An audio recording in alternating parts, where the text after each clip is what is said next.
Olá, pessoal, tudo bem com vocês? Mais uma vez estamos aqui, vamos mergulhar no Evangelho, vamos fazer uma oração antes de iniciarmos a leitura. Essa é a 14ª meditação. Michele e eu vamos mergulhar com vocês no finalzinho do capítulo 5, que ficou faltando, e hoje vamos mergulhar também no capítulo 6. Vamos orar. Nosso Pai, nosso Deus, nós te agradecemos pelo privilégio de mergulharmos no teu Evangelho, de entendermos sua mente, entendermos melhor sua mente, seu coração, quem o Senhor é, o que o Senhor quer. Não apenas para a humanidade, mas o que o Senhor quer de nós, o que o Senhor quer de mim, o que o Senhor quer do Marcelo, o que o Senhor quer da Michele, o que o Senhor quer desta pessoa que participa desta meditação conosco. Ilumina o nosso entendimento, Espírito Santo, em nome de Jesus. Que a tua palavra caia numa boa terra, num coração sensível, sedento para te ouvir e te obedecer, te agradar. Em nome de Jesus. Amém. Graças a Deus. Amém. Então vamos começar aqui a nossa leitura hoje, versículo 33 do capítulo 5. Foi onde nós paramos, né? Aparece aí na tela. Vocês também ouviram o que foi dito a seus antepassados. Não quebre seus juramentos. Cumpra os juramentos que fizeram ao Senhor. Eu, porém, lhes digo, a gente falou na última meditação para a gente ter sempre atenção quando Jesus fala, eu, porém, lhes digo, porque essa é a nova lei messiânica, né? Que o eu, porém, vos digo, de Jesus, esteja enraizado no nosso coração, na nossa mente, que possamos guardar e praticar o eu, porém, vos digo. Aqui ele diz, eu, porém, lhes digo que não façam juramento algum. Então ele está dizendo, não é para jurar, não.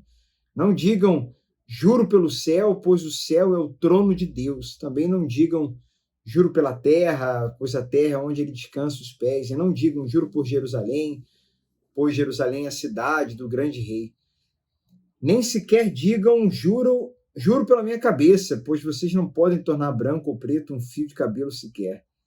Quando disserem sim, aqui que está a questão, esse do versículo 33 até o 37, o 37 é o principal. Ele diz, por que eu estou falando para vocês não jurarem? É o seguinte, o que eu quero ensinar para vocês é o seguinte, quando disserem sim, seja de fato sim.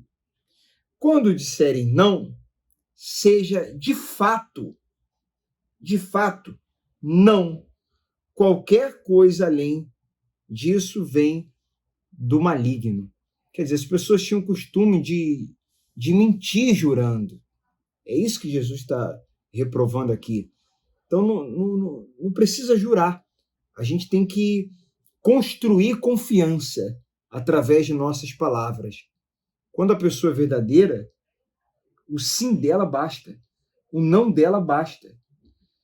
E a lição principal aqui é que ela tem que ser uma pessoa confiável. Exatamente. Fiel nos seus compromissos, né? Fiel na sua palavra, até porque naquela época a palavra tinha muito peso, Exato. né? Hoje a gente precisa de uma série de coisas para comprovar nossa palavra, documentos, avalistas, assinaturas, enfim, várias questões jurídicas, né, que a gente tem que levar aos órgãos competentes para que a nossa palavra seja válida, para que ela tenha peso jurídico. Mas Jesus estava falando que não precisa de nada disso. Aliás, no mundo que nós precisamos, precisa. No mundo que vivemos, precisa. Porém, quem tem, né, o caráter de Jesus, né, que é o que ele está falando aqui, preza por sua palavra, honra sua palavra, né? Quando é sim, é sim. Quando é não, é não. Ela honra seus compromissos, ela paga, né, as suas dívidas, ela é um funcionário que presta um serviço de qualidade, ele se esforça, né, para prestar um serviço de qualidade e não quer tirar vantagem, né? É isso aí. É isso aí. Pode continuar. Não, é isso Só aí concordei, mesmo. é isso aí. Falou bons exemplos que você deu, porque a gente tem que ter palavra, né? O cristão, essa aqui é a cartilha do cristão. Mateus 5, 6, 7, tem que ter palavra. Ensino sobre vingança. 38. Vocês ouviram que foi dito, olho por olho, dente por dente. Eu, porém, lhes digo que não se oponham ao perverso. Se alguém lhe der um tapa na face direita, ofereça também a outra. Versículo 40. Esse olho por olho, já vou ler o 40, ele cai por terra. Olho por olho, dente por dente, cai por terra em Jesus. Na nova aliança, nessa lei messiânica, nessa nova lei messiânica. E é bom falar um pouquinho, Marcelo, da história para essa pessoa que não conhece. Naquela época, né?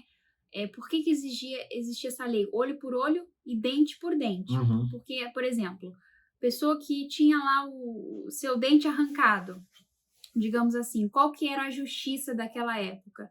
Ela ia, não ela fazia com as próprias mãos, mas ela ia até o sinédrio, né, as autoridades competentes ali, e ela falava, olha só, aquela pessoa ali arrancou meu dente, ou perdi meu olho. Era o magistrado que decidia, né? Exatamente. Então, para que ficasse justo, né, aquela justiça, digamos assim, então tá, você perdeu o seu olho, então ele vai perder o olho também, para ficar justo. Nem uma justiça, nem fique exagerada. Não houve excesso. A pessoa não podia fazer a sua justiça própria, para que não houvesse excesso. Então, terceiros decidiam. Então, ele fez você perder o olho, então ele vai perder o olho. Ele fez você perder a mão, então ele vai perder a mão. Então, era dessa forma que era feito justiça, né, naquela época. É porque se não fosse pelo magistrado, o homem, a natureza humana, a natureza carnal, o homem sempre se vinga a mais, ou normalmente se vinga a mais. Então não seria olho por olho, nem dente por dente. Foi meu olho, mas foi um olho meu, vai ser os seus 2 olhos e vai ser sua orelha também. Então, na hora de se vingar, e por isso haviam guerras, né? Porque você provocou algo com o meu sobrinho, você violentou o meu sobrinho. Quando eu ia me vingar, né, quando a pessoa ia se vingar, não era o sobrinho da outra pessoa, para ficar sobrinho por sobrinho. Ele violentava o sobrinho, violentava os netos, pegava os pais. Quer dizer, era uma vingança muito forte.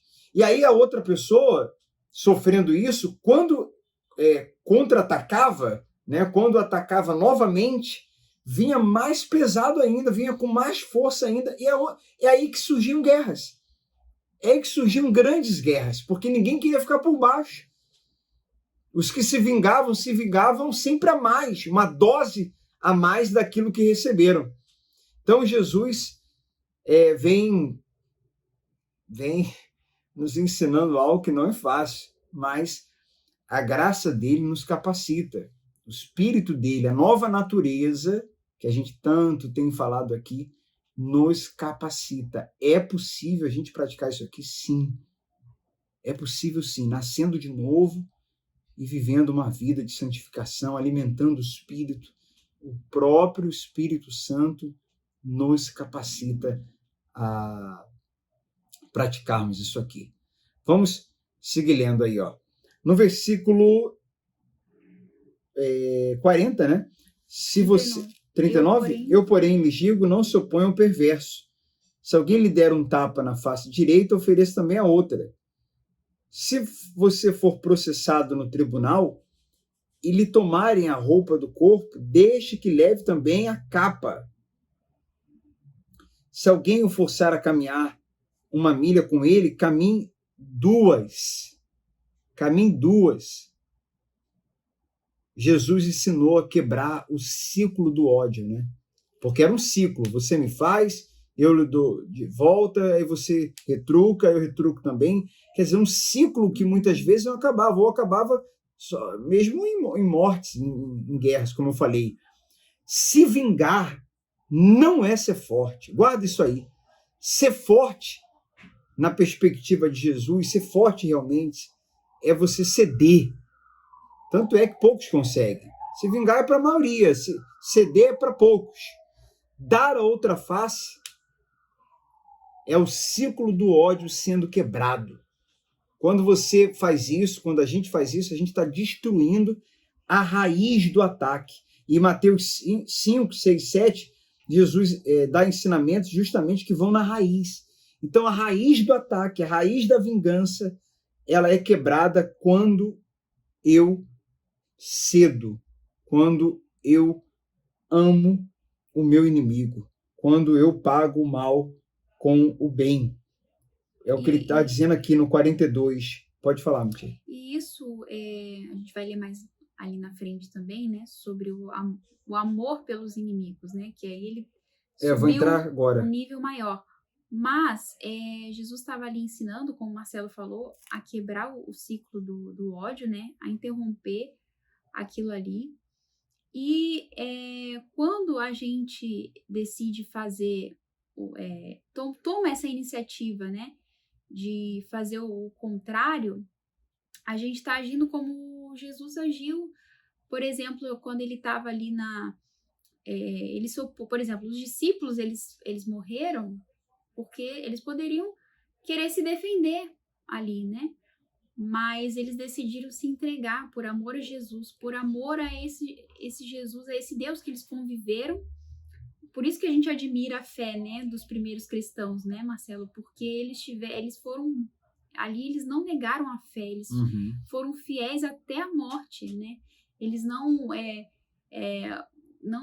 se pouparam para cumprir esse mandamento de Jesus. E eles foram até mortos, né? A gente vê o caso dos discípulos que foram martirizados, né? Então, se eles recorressem à justiça desse mundo, eles teriam o direito de criar guerras, né? Estão vindo contra mim, então vamos contra eles também. Mas eles, no início, quando a perseguição era muito forte e eles foram fiéis, né? Aí a gente, nessas reflexões, a gente mede o tamanho da nossa fé em Jesus, né? Da nossa crença, de fato e de verdade nele. Que se um dia, né, passássemos por uma situação semelhante, será que estaríamos dispostos realmente a ser fiel a Jesus, né? Ainda que tivéssemos que perder a vida, porque uma vez ele falou, não temam os homens, né, que podem matar o corpo, mas não podem matar a alma. Então, o homem, ele pode matar o corpo. O máximo que ele pode fazer conosco é nos caluniar, nos difamar, ou o auge, matar o corpo, mas jamais eles podem atingir na alma, né, e nos roubar a vida eterna. Então, tá aí o que de fato Jesus fala, né, quando ele diz sobre a porta estreita, que, né, são poucos. Vamos chegar lá no próximo capítulo. Vamos lá, vamos seguir aqui. De quem a pedir, versículo 42, de quem a pedir e não volte as costas a quem quiser tomar emprestado de você. E aí do 43 até o 48 fala do amor aos inimigos. Já falamos bastante aqui, eu vou ler então até o 48 direto, depois a gente faz um comentário. Vocês ouviram o que foi dito. Ame o seu próximo e odeie o seu inimigo. Eu, porém, lhes digo. Esse eu, porém, lhes digo é demais, né? Amem os seus inimigos e orem por quem os persegue.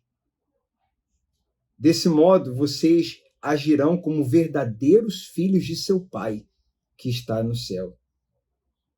Pois ele dá a luz do sol tanto aos maus como aos bons, e a faz chover tanto sobre os justos como os injustos. Se amarem apenas aqueles que os amam, que recompensa receberão? Até os cobradores de impostos fazem o mesmo. Se cumprimentarem apenas seus amigos que estarão fazendo demais. Até os gentios fazem isso. Portanto, sejam perfeitos como perfeito é seu Pai Celestial. Quer dizer, na época, esses inimigos, aqui no contexto do que nós estamos lendo, eram os humanos. E ele está dizendo aqui para amar os inimigos. Amar o amigo, até o ateu faz isso. Amar o amigo qualquer um faz. Amar o amigo é natural. Sobrenatural, divino, né, é amar o inimigo. Amar o inimigo. Então, é amar as pessoas. A gente tem que se analisar isso. Eu tenho amado as pessoas que discordam de mim, tenho amado as pessoas que têm pensamentos contrários aos meus. Ou eu só quero me cercar de pessoas que concordam comigo. Somos capazes de pagar o mal com o bem, retribuir o amor com uma atitude dentro ao invés de uma atitude de vingança, retribuir com amor quem está plantando ódio para conosco.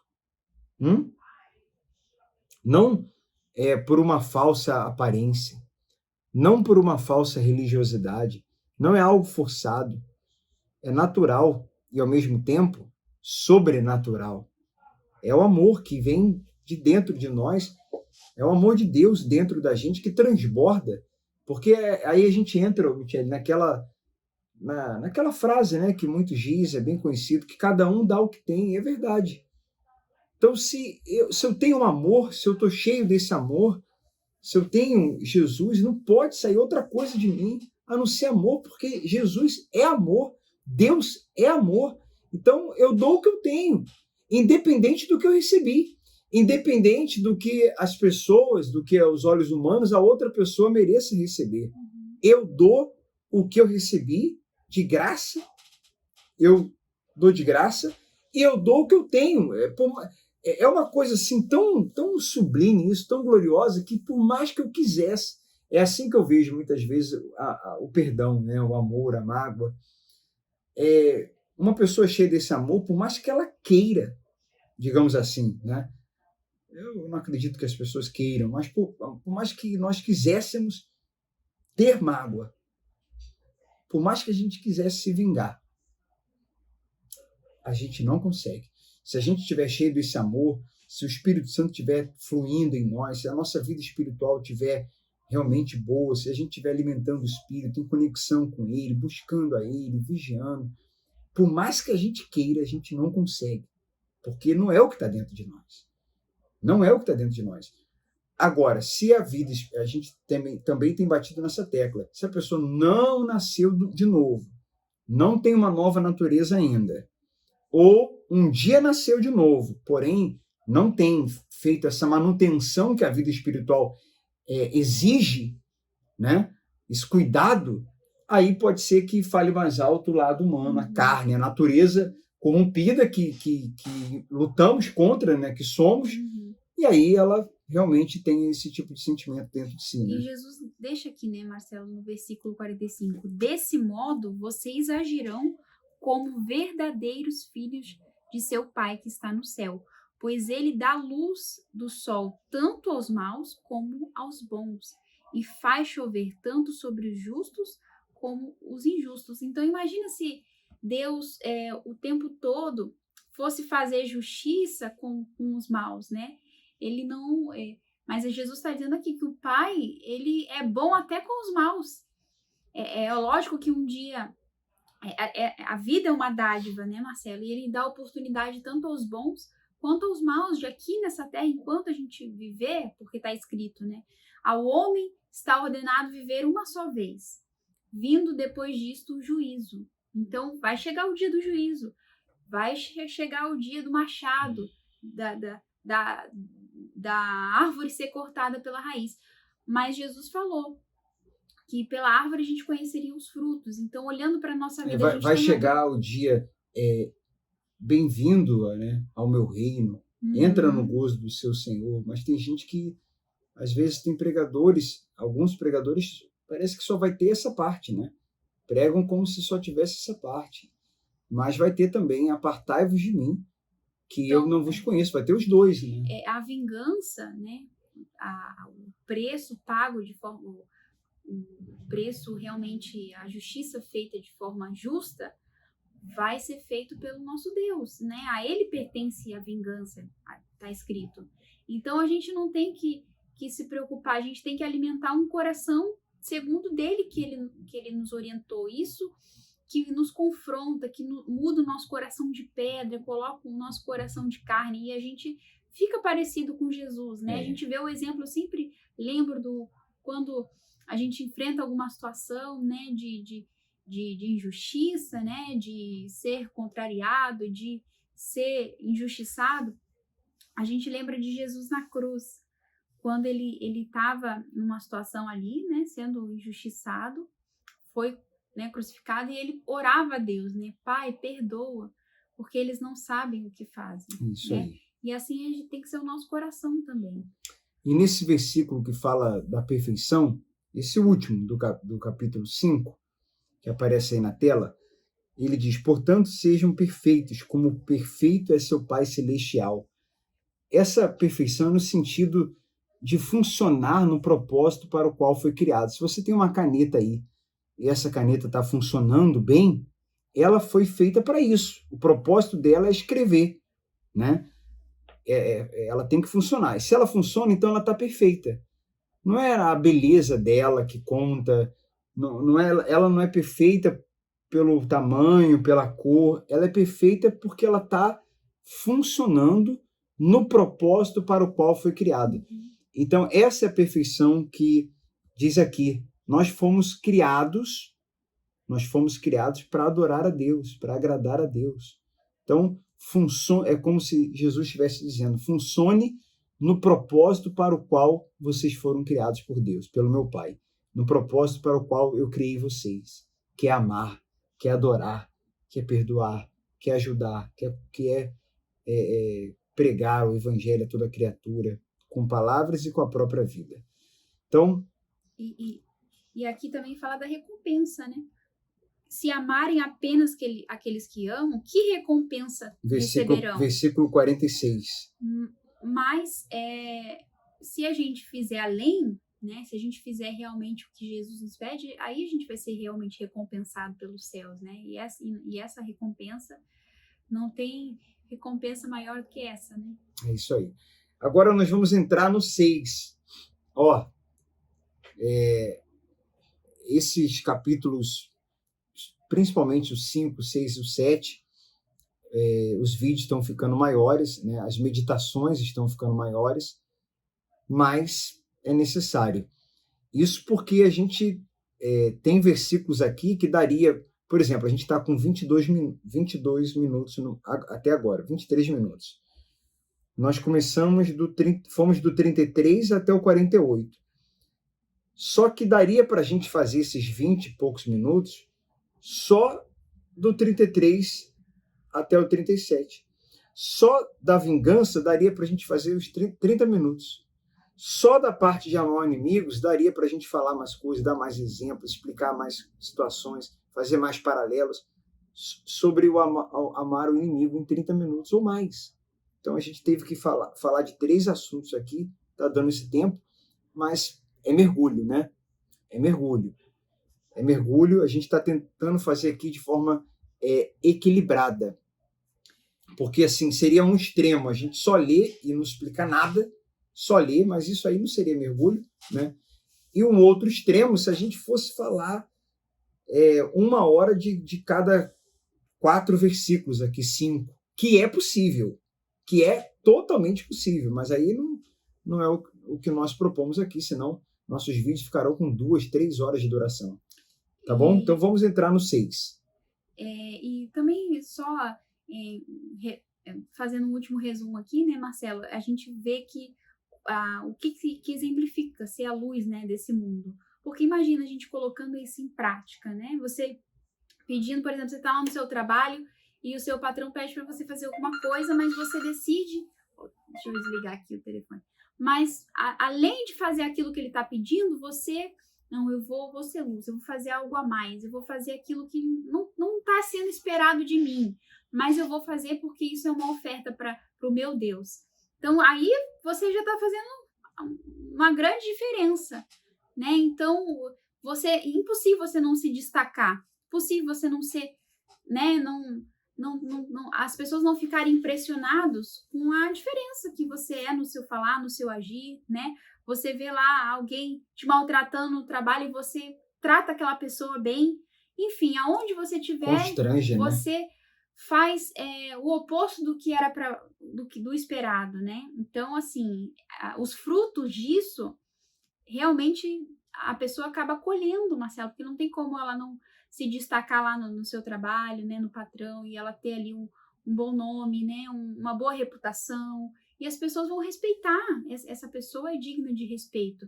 Ela realmente, de fato, é um cristão verdadeiro, né, uma pessoa fiel a Deus. Porque ela aí é na prática aquilo que ela prega. Vamos então ao capítulo 6. Tenham cuidado, versículo 1. Não pratiquem suas boas ações em público.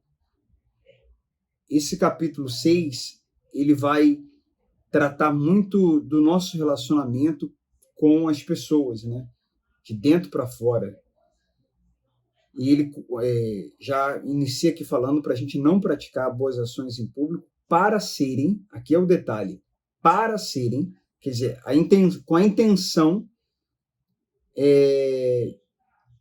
para serem admirados por outros, pois não receberão a recompensa de seu Pai, que está no céu. Quando ajudarem alguém necessitado, não façam como os hipócritas, que tocam trombetas nas sinagogas e nas ruas para serem elogiados pelos outros. Quer dizer, não faça pela recompensa.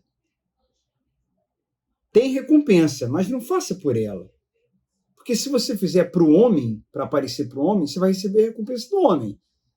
Nós vamos ler aqui. Se você fizer para Deus, você vai receber a recompensa de Deus. Então é sobre isso que está sendo falado aqui, né? Faça por amor, faça sem esperar nada em troca, faça para Deus. A justiça, que é ajudar, nesse contexto aqui, ajudar os necessitados, né? Não deve ser praticada visando o reconhecimento público, né? Visando o elogio, autopromoção, prestígio, mas sim como um serviço a Deus. Tocar a trombeta, eles usavam o pobre, né, o oprimido, como forma de autopromoção. Buscavam louvor para si. Queriam a glória humana. Por isso que eles queriam fazer em público, não no oculto. Então, continuando aqui no versículo... ainda no 2, eu lhes digo a verdade, eles não receberão outra recompensa além dessa, quer dizer, além do prestígio das pessoas. Mas quando ajudarem alguém necessitado, não deixem que a mão esquerda saiba que a mão direita está fazendo. Deem sua ajuda em segredo, e seu pai, que observa em segredo, em algumas versões está escrito em secreto, né? Secreto ou segredo, os recompensará. Quer dizer, Deus vai recompensar. Esse mão esquerda ignorar a direita, quer dizer, faça até se tornar algo natural. É algo que você faz tanto, sabe? Faz tanto, já tem um tempo que já é natural. É igual você, quando está dirigindo ali, troca de marcha, você não... É natural, você troca, porque você já faz tanto isso.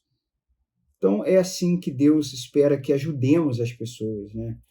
A igreja, Michele, ela deve ser, na sua essência, um organismo que promove a justiça social, né? Ela não faz caridade, ela é caridosa. Ela não é algo que ela faz esporadicamente, tá na essência dela. Essa justiça social, ajudar as pessoas, está na nossa essência. Agora, a nossa intenção tem que ser fazer por Deus. Hoje, nessa era, essa passagem que nós acabamos de ler aqui, nesses dias atuais de redes sociais, Facebook, Instagram, isso aí vai na contramão total. Por isso que a gente falou lá no início, que Mateus 5 nos confronta, porque é o ego, né? Aqui Mateus 6 fala da oração, do jejum, de ajudar as pessoas, tudo em secreto. Tudo em secreto. Tudo em secreto. Então isso está muito ligado ao ego, porque o ego quer curtida, comentário, elogio, prestígio. Agora, no caso das redes sociais, vamos abrir aqui um parênteses, a pessoa pode até estar postando esporadicamente, né, uma vez ou outra, com a intenção, e aí as intenções, muitas vezes, não todas, só Deus vê. Eu digo não todas porque quando você convive com uma pessoa, eu posso ver, convivendo com você, sua intenção, posso reparar na sua convivência, mas é uma coisa que normalmente só Deus sabe, né? Mas a intenção da pessoa pode ser estar divulgando, postando, né, para incentivar outras pessoas a fazerem, para engajar outras pessoas, para pedir ajuda das pessoas, para poder fazer mais. Então, a gente não pode generalizar, existem casos e casos. Mas, no geral, Deus espera que a gente faça no secreto. Esse ensinamento, ele está se referindo a gente olhar para o nosso interior. Isso. Não o fulaninho que está fazendo, ou quem está postando. Ou Você está fazendo por quê? Você faz? E se faz por quê? Exatamente. Faz por quem? Faz para quem? Então, essa passagem é para a gente olhar para dentro da gente e ver a nossa intenção, porque a nossa consciência, a não ser que a gente queira se auto-enganar, mas a gente, de forma sincera, pode fazer, não, eu estou tendo que mostrar para provar, porque foram outras pessoas que colaboraram, né, que deram essas doações, então, por uma questão de prestação de contas, também. Eu estou aqui divulgando esse trabalho aqui que eu estou fazendo. Mas quando é algo que eu quero mostrar o quanto eu sou boa, né, o quanto eu ajudo as pessoas, o quanto... Então, é isso que Jesus está se referindo, porque se você quer que as pessoas reconheçam com a intenção, ele está falando, com a intenção de receber aplausos, de receber admiração, de ver, olha como essa pessoa, ela é caridosa, espiritual e tudo mais. Boa. Então, essa oferta não chega aos céus, né? Aí Jesus está falando, eles já receberam a sua recompensa. A recompensa é o aplauso, recebeu curtida, recebeu aplauso, recebeu elogio, recebeu reconhecimento dos homens. Então, pronto, já recebeu. A recompensa vai ser só essa. Esquece. A minha, esquece. Agora, se você quer a minha, então, em secreto. Agora, quando você ajuda uma pessoa que ninguém tá vendo, ninguém sabe que você fez, você pode ter certeza que essa atitude está sendo de forma sincera, porque... É pura, né? Porque se você não tem plateia, se você não tem amor, público, você está fazendo porque essa é a sua essência. Foi por e isso amor. que é, né, o que Jesus está dizendo nessa mensagem aí, nesse ensinamento. E a mesma coisa com respeito à oração e jejum. Vamos ler aí, ó. Quando vocês orarem, não sejam como os hipócritas, que gostam de orar em público nas sinagogas e nas esquinas. Eles iam até para as esquinas, meu Deus. Onde todos possam vê-los. Deus tem misericórdia de nós, hein? E nos liberte de nós mesmos. Eu lhes digo a verdade, eles não receberão outra recompensa além dessa. Mas quando orarem, cada um vai para o seu quarto, fecha a porta e ore a seu pai, em segredo ou em secreto. Então, seu pai que observa em segredo, os recompensará. Quer dizer, eles oravam, os judeus oravam regularmente, às 9 e às 15. E eles tinham momentos, né? Tinham frequências de orações públicas, eles oravam publicamente. Eles buscavam, como a gente leu aqui, as esquinas, lugares abertos, para serem vistos por todos. Essa hipocrisia aqui está muito ligada a representar, a ser um ator, né? O ator é que representa, o ator é que ele está sendo algo que ele não é. É uma falsa espiritualidade.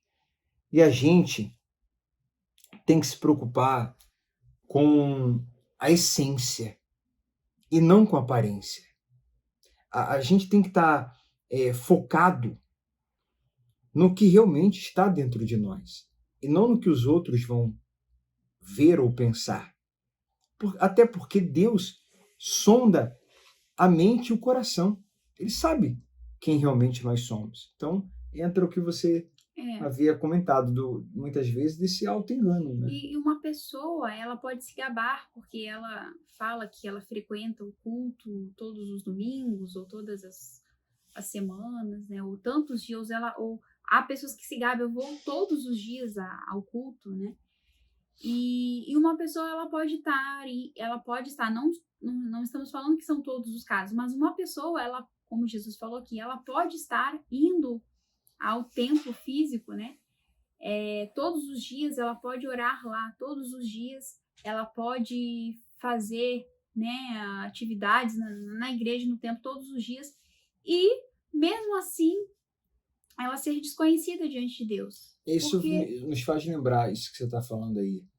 Esse povo me honra com os lábios, mas o seu coração está longe de mim.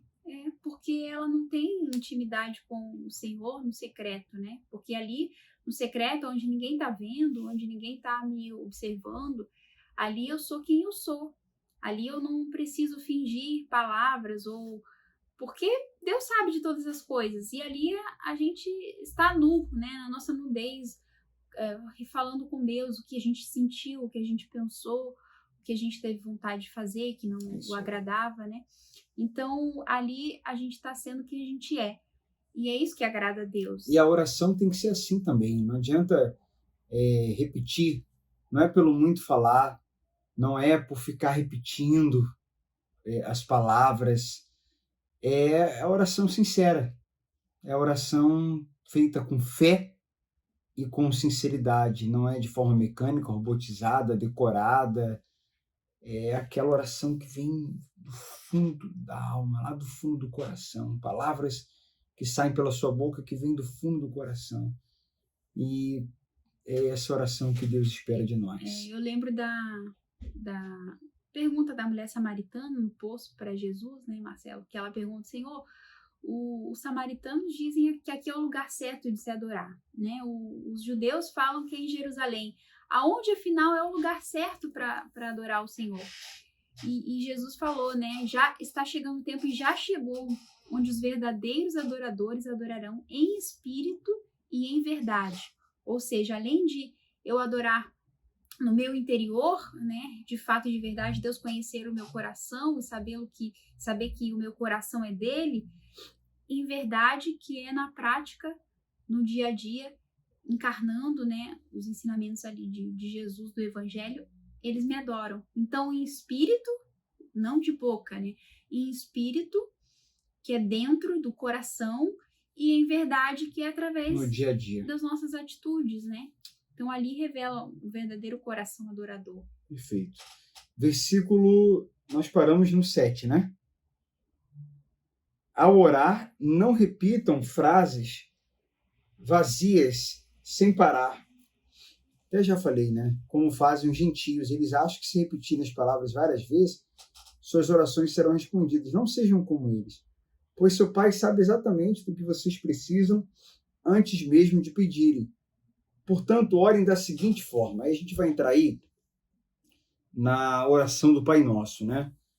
Não dá para a gente se aprofundar tanto aqui. Como eu falei, daria para a gente fazer 40 minutos, 50 minutos só de oração do Pai Nosso, explicando ponto por ponto da oração do Pai Nosso. Mas, de forma resumida, vamos ler aqui, né, e fazer alguns comentários. Pai Nosso que estás nos céus. Quer dizer, uma oração de um filho para o Pai. É muito bacana isso, já iniciar chamando de pai, né? É o filho falando com o seu pai que está no céu, Pai do céu. Santificado seja o seu nome. Esse santificado seja o seu nome é a pessoa pedindo para que ele lhe ajude, o pai, o filho pedindo para que o pai lhe ajude a ele ser um representante dele. Pai, que o seu nome seja santificado através de mim. E a gente tem falado bastante isso aqui, é como se ele estivesse pedindo que eu seja sal, que eu seja luz, que eu seja um adorador, como você acabou de falar, Michele, em espírito e em verdade. Que o teu nome seja santificado através da minha vida, onde eu for, faculdade, trabalho, vizinhança, dentro de casa, no curso, enfim, aonde eu for. Que eu quero ser um representante do Senhor aqui nessa terra. Me permita. Santificado seja o teu nome. Venha o teu reino. Quer dizer, quero te representar com obediência, quero priorizar teu reino, quero ajudar as pessoas, porque o reino de Deus é sobre isso, né? Dai-nos o pão. Aliás, seja feita a tua vontade, assim na terra, como no céu. Então é sua vontade, obediência. Dai-nos hoje o pão para este dia e perdoe nossas dívidas, assim como perdoamos os nossos devedores. Quer dizer, dai-nos o pão, é aquilo que precisamos, aquilo que as pessoas precisam. Eu quero te representar com generosidade. Eu quero te representar, quero te glorificar perdoando. A oração do Pai Nosso é um filho, a gente tem que ter isso em mente. Não sei se você já tinha lido, ouvido com essa perspectiva, mas tem isso em mente. O filho está pedindo para o Pai, para aqui na terra, ele glorificá-lo. Então, eu quero perdoar, mas eu te peço perdão, como eu perdoo os meus devedores. Ele diz, não nos deixe cair em tentação, mas livra-nos do mal. Esse não cair em tentação nos livre dos dois maiores inimigos, que é o mal, né, o maligno, como está aí, e nós mesmos. Nós somos tentados pela nossa própria cobiça, nossos olhos, nosso coração enganoso. Então, não me deixe cair em tentação, pois teu reino, o poder e a glória para sempre. Amém. E esse versículo 14 é muito forte. Ó. Seu Pai Celestial os perdoará, se perdoarem aqueles que pecam contra vocês. Mas se vocês se recusarem a perdoar os outros, seu Pai não perdoará os seus pecados. Quer dizer, se não perdoar, não será perdoado. Há uma medida ao qual seremos medidos. Isso é muito sério, gente. Perdoar é reconhecer sua condição de pecador, que é a condição para ser perdoado. Sabe? É você reconhecer, nós reconhecemos que não somos melhores do que ninguém. É você chegar para a pessoa, quando você diz assim, eu perdoo você. Eu perdoo você. Você está dizendo assim, eu sou tão pecador como você. Os nossos pecados só são diferentes. Eu perdoo você. Você errou comigo, mas eu também erro. Talvez não esse erro que você cometeu comigo, mas eu já cometi outros erros parecidos, menores, às vezes até maiores. Mas eu cometi erros, eu cometo erros, eu não sou perfeito. Você também não é. Então eu te perdoo. Perdoar está relacionado, obviamente, à graça, à humildade, a reconhecer que você também é pecador. Por isso que está ligado à humildade, porque a pessoa entende que ela não é superior a ninguém. Uhum. Porque se eu não perdoo, o que acontece? Você me ofendeu, se eu não te perdoo, eu estou com essa atitude dizendo que eu me considero superior a você. E a condição do perdão, nesses casos, né, que Deus está colocando aqui a condição, é o arrependimento. Então, justamente, eu preciso me arrepender do meu pecado para que Deus também perdoe o meu. E perdoar o meu irmão, né? Exatamente. Que está muito claro o versículo 14. Se eu não perdoar, eu não serei perdoado. É assim mesmo que está escrito, pessoal. É desse jeito. Quer receber o perdão? Perdoe. Então você vai ter que perdoar. Você não quer que eu te perdoe? Então você vai ter que perdoar. Aliás, eu não te perdoei. Começa ainda assim, né? Eu não perdoei você na cruz. Por que você não vai perdoar o seu irmão? E se não perdoar, isso acaba perdendo perdão. Exato. Isso nos faz lembrar até do filho pródigo. Não vou entrar aqui não dá para entrar agora, até porque ele está lá mais para frente. Às vezes a gente cita aqui passagem que nós ainda vamos passar por ela. Lembra e acaba linkando, né? É bom porque linka, mas a gente tem que se segurar também aqui bastante, porque ainda vamos chegar lá, né?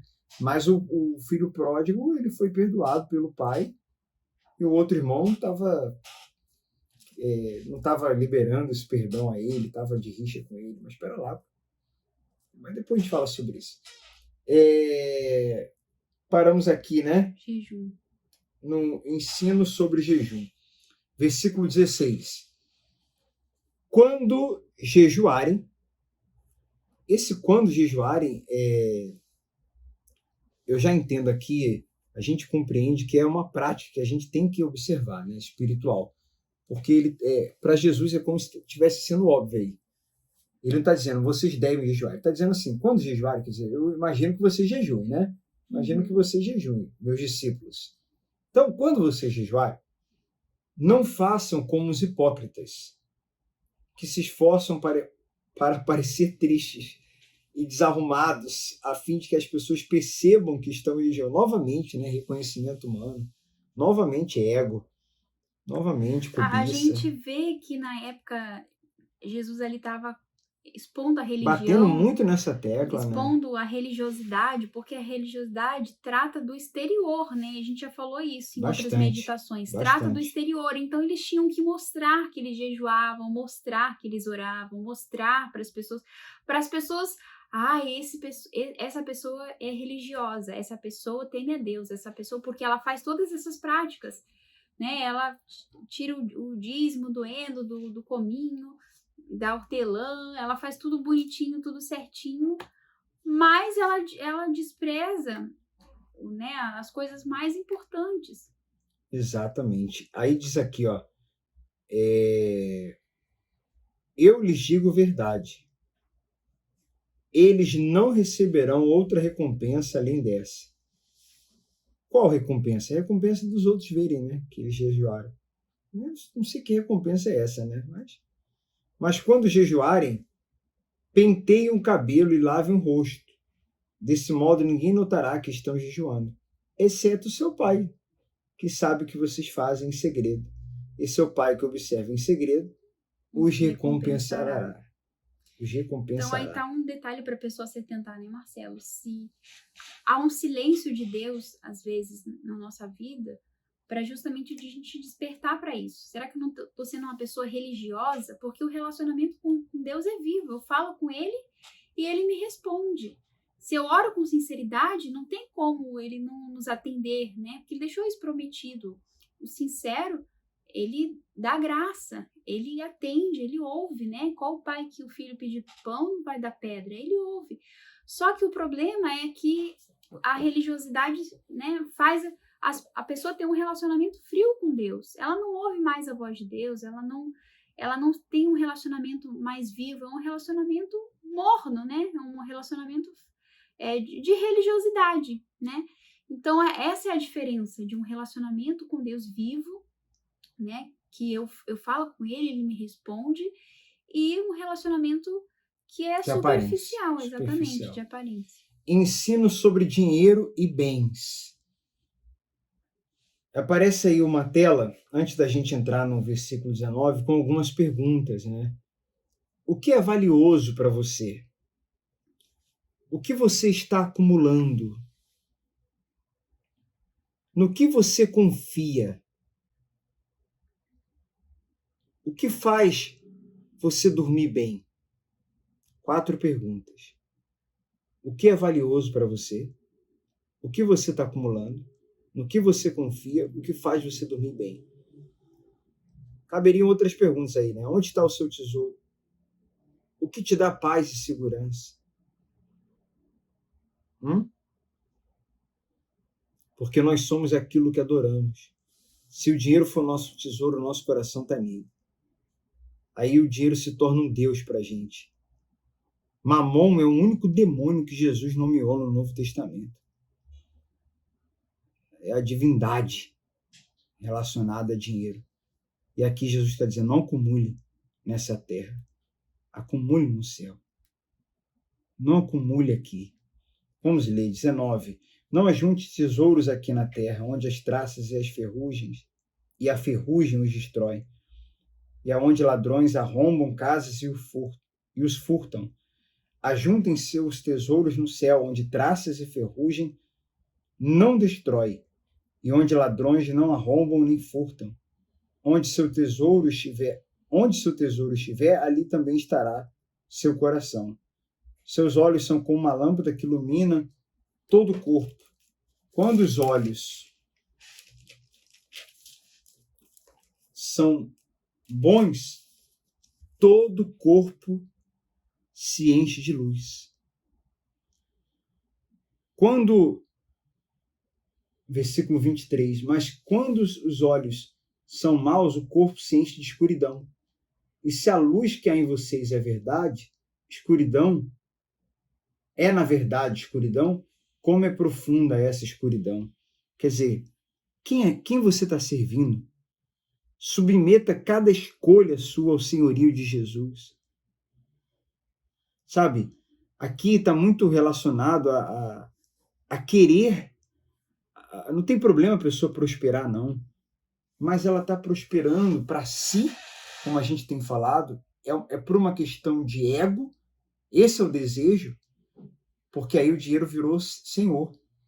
Quando eu tomo decisões baseadas no dinheiro, quando o dinheiro me move, ele fala mais alto do que o meu relacionamento com Deus. Eu me vendo, eu tomo atitudes que eu nem me reconheço ou que as pessoas não reconhecem. Quando eu, me mato de trabalhar, claro que cada caso é um caso, às vezes é um período só que a pessoa tem que focar, tem que ter um hiperfoco ali por uma estratégia, mas quando ela o tempo todo só trabalha. Então, quer dizer, são horas, 10, 12 horas para o trabalho e ela não faz um devocional. Não tem um momento com Deus. E pior é quando ela, como eu falei, ela vai tomar uma decisão, por exemplo, mudar de estado, mudar de trabalho, escolher um curso, a faculdade, e essa decisão lá dentro, ela não é tomada pela vontade de Deus, ela não pede a Deus direção, ela vai pelo seguinte: qual é a carreira que dá mais? O que paga mais? Né? O trabalho também, às vezes a pessoa não se preocupa em saber se ela vai quebrar princípios naquele trabalho, se ela vai ter que quebrar princípios. Mas assim, paga bem. Então, quando ela menos percebe, sem perceber, ela daqui a pouco está envolvida com aquilo ali por causa do dinheiro. Então, o dinheiro, o problema não está nele em si, mas o amor a ele, o apego a ele, quando ele é um ídolo, quando o coração está nele, quando a gente toma decisões por causa dele, que ele nos guia, ele vai guiando a pessoa e vai definindo o que ela tem que fazer.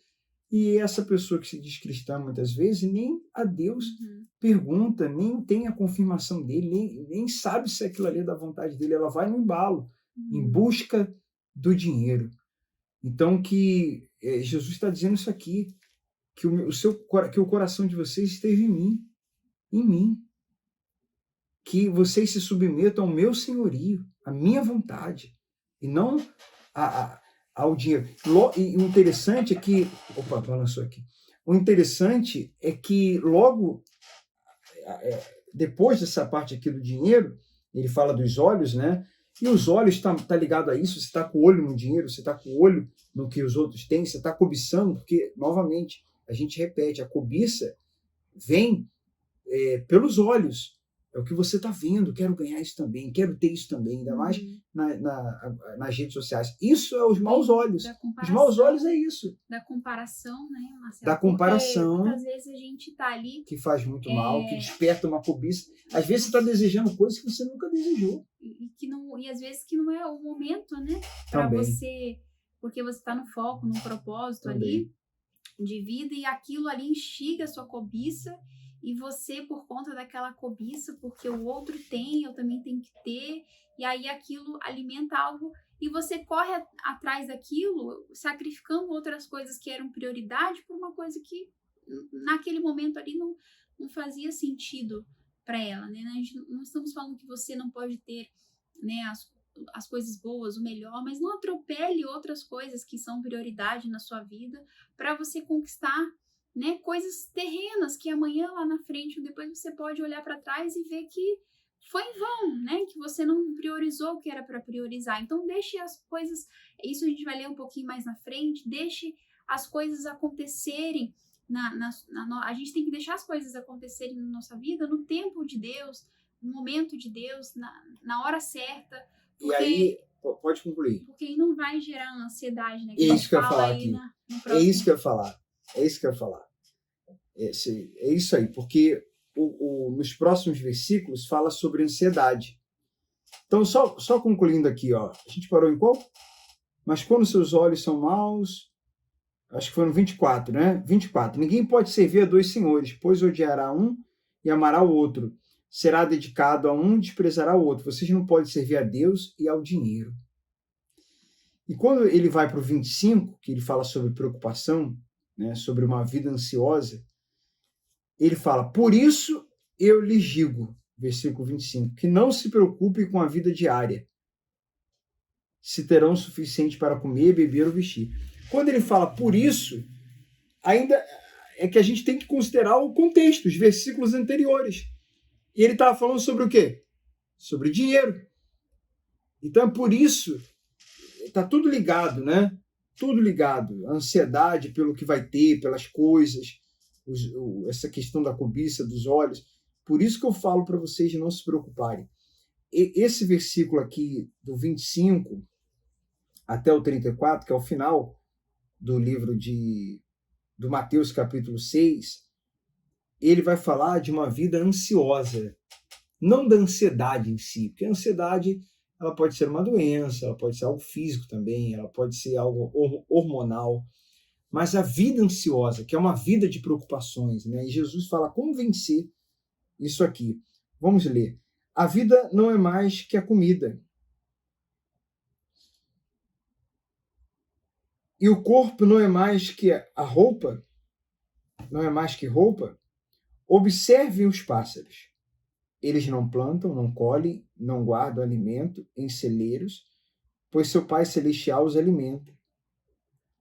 Acaso vocês não são muito mais valiosos que os pássaros? Qual de vocês, por mais preocupado que esteja, pode acrescentar ao menos uma hora à sua vida? E por que se preocupar com a roupa? Observem como crescem os lírios do campo. Não trabalham nem fazem roupas, e, no entanto, nem Salomão, em toda a sua glória, se vestiu como eles. E se Deus veste com tamanha beleza as flores silvestres que hoje estão aqui e amanhã são lançadas ao fogo, não será muito mais generoso com vocês? Gente de pequena fé. Quer dizer, é ter Jesus como Senhor. É considerar a vida maior do que as coisas. O principal Deus já nos deu, que é a vida. Então, se Ele nos deu a vida, Ele não vai cuidar dessa vida que Ele nos deu? Seria até uma incoerência. Deus nos deu a vida. Ele não vai cuidar dessa vida que Ele nos deu? Se Ele nos deu a vida, que é o principal, a gente tem que acordar todo dia pensando nisso. Ele nos deu a vida. Principal, Ele me deu. Estou vivo, acordei. Então Ele vai cuidar de mim. Então Ele vai cuidar da minha vida. Minha vida está nas mãos dEle. A gente precisa ter essa confiança para vencer. Confiar no senhorio dEle, confiar no poder dEle, confiar no amor dEle, no cuidado dEle, para poder vencer essas preocupações, essa vida ansiosa, essa vida de preocupações. E aí ele fala sobre a pequena fé, esse versículo aí, ó. E vamos ler os demais. Gente de pequena fé, 31. Portanto, não se preocupe dizendo o que vamos comer, o que vamos beber, o que vamos vestir.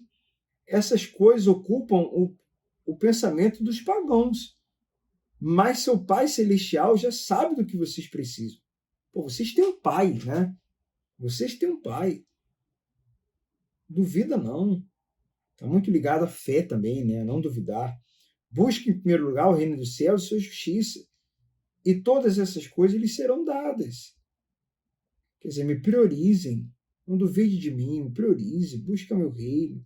E priorizar a vontade dele, na prática, colocar em prática esses ensinamentos, né? Porque seja você qual for a sua profissão, se você está ali priorizando o reino, né? Se você está acima de tudo fazendo no seu dia a dia, ali, demonstrando ali no seu trabalho o amor ao próximo, né?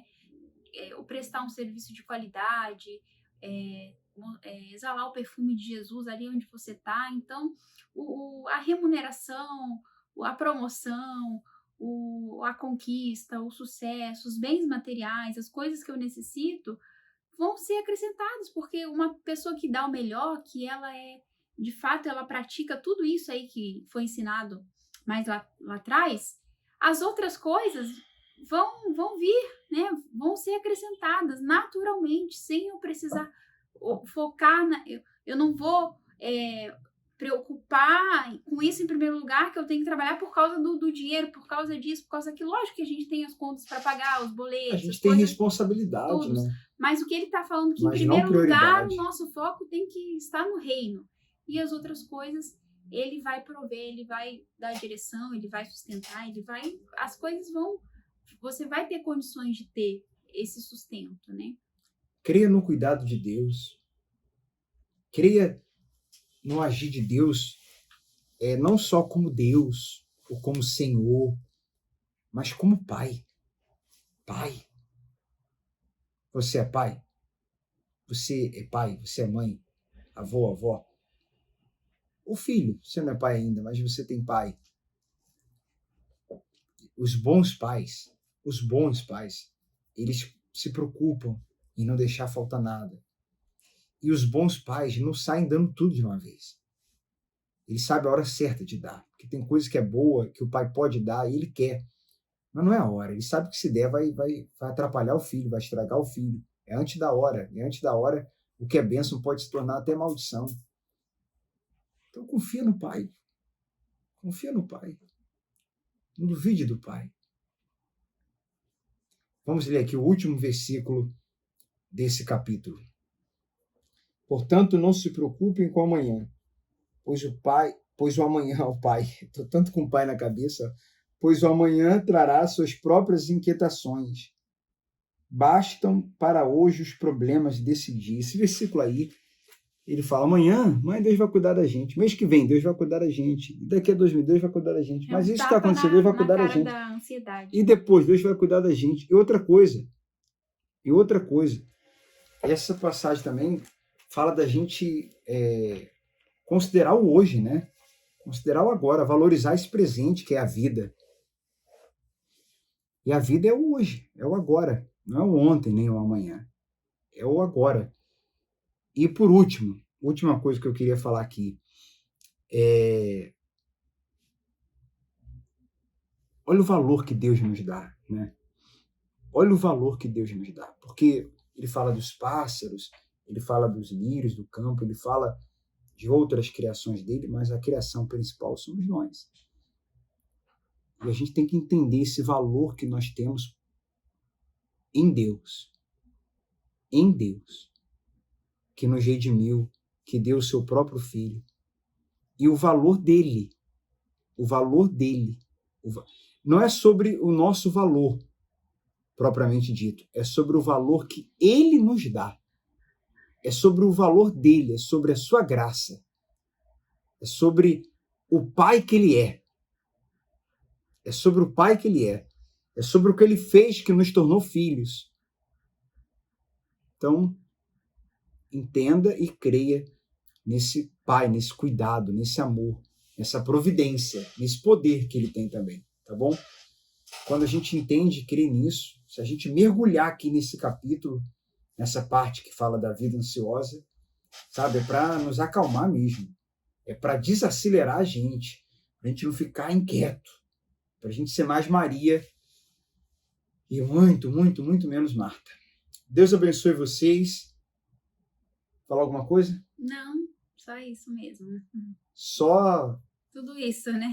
Hora. É só ler, né? Reler, acelera aí, assiste novamente depois Esses vídeos você pode, como é um capítulo inteiro, a gente pode assistir do capítulo, do versículo 1 ao 15. Então, isso vai até quantos minutos? Aí você pausa. No outro dia eu vou assistir de novo. Pode ser feito assim também, né? Que essa pessoa, né, tire isso, né? Cada um de nós tiremos isso da teoria e coloquemos em prática, né, na nossa vida, no dia a dia, no trabalho, onde a gente convive com as pessoas, porque não tem como a gente praticar isso isolado, né, dentro de 4 paredes, sozinhos. Vamos salgar. A gente pratica isso em comunidade, Vamos, né? Salgar.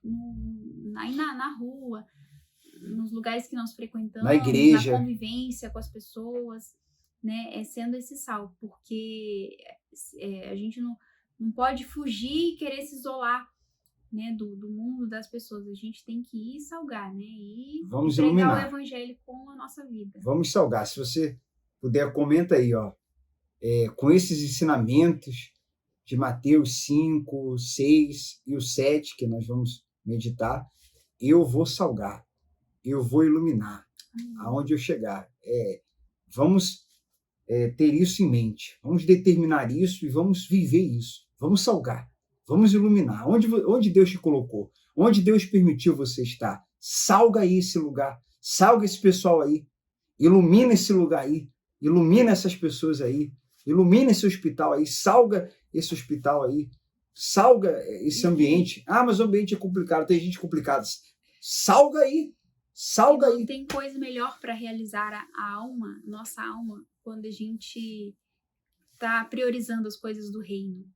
Quando a nossa alma tá sendo, nós estamos sendo perfeito como o nosso Pai quer que nós sejamos, né? Quando a gente está executando aquilo para o qual fomos criados, né? Então, como o Marcelo falou, a gente está sendo perfeito como o nosso Pai é perfeito. Então, a gente é feliz, a gente é realizado e as coisas que faltam ou que ainda não conquistei, eu tenho certeza que o Pai está cuidando de mim e na hora certa, no momento certo, Ele vai até dar além do que eu imaginava, além do que eu esperava, né? Ele nos surpreende, sim, né? Quando estamos, de fato, no centro da vontade dele.